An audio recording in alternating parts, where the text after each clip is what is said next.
Sarria. Aquí batemos cun enigma etimolóxico, pois non se explica polo latín, nin polo gótico, nin por outra lingua coñecida.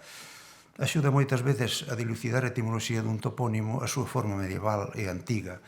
E neste caso a axuda non existe porque no ano 569 Sarria e o seu río xa se chamaban Sarria.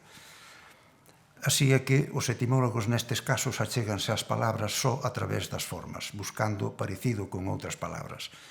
E o primeiro parecido que se lle atopa a este topónimo Sarria é con Sar, nome dun río ben coñecido.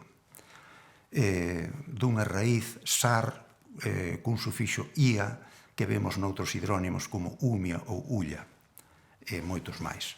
Os filólogos que se ocuparon de toponimia prerromana en Galicia, por exemplo, os Moralejo, remontan a raíz de Sarria a un indoeuropeo ou paleoeuropeo, ser, que significa correr, fluir, a auga, e cadraría ben para o nome do río, como Sar ou Sarria, pero hai que engadir aquí o problema do R reduplicado. Francisco Villar, que é un filólogo salmantino, encontrou bastantes topónimos prerromanos nos que aparecen dobletes con R e con R, do tipo Taragoña ou Tarragoña, ou voces comuns como castelán Arapo ou galego Farrapo.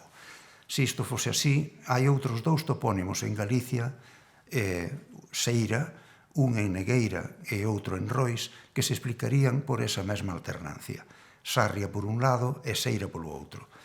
Pero todo isto hai que tomalo con unha miga de cautela. O único que podemos dicir é que é seguro é que Sarria é un topónimo prerromano. E como curiosidade podemos engadir que en Ourense hai un lugar e un concello de Sarriaus que debe o seu nome a que foi fundado por sarrianos. E hai que lembrar tamén que en Cataluña hai un topónimo Sarriá, hoxe un barrio de Barcelona, que só se diferencia do noso polo acento, pero o Sarriá catalán foi antigamente un pagus ou un vicus serrianus, que é un adxetivo derivado do nome Serius ou Serrius, así que non ten nada que ver con o noso Sarria.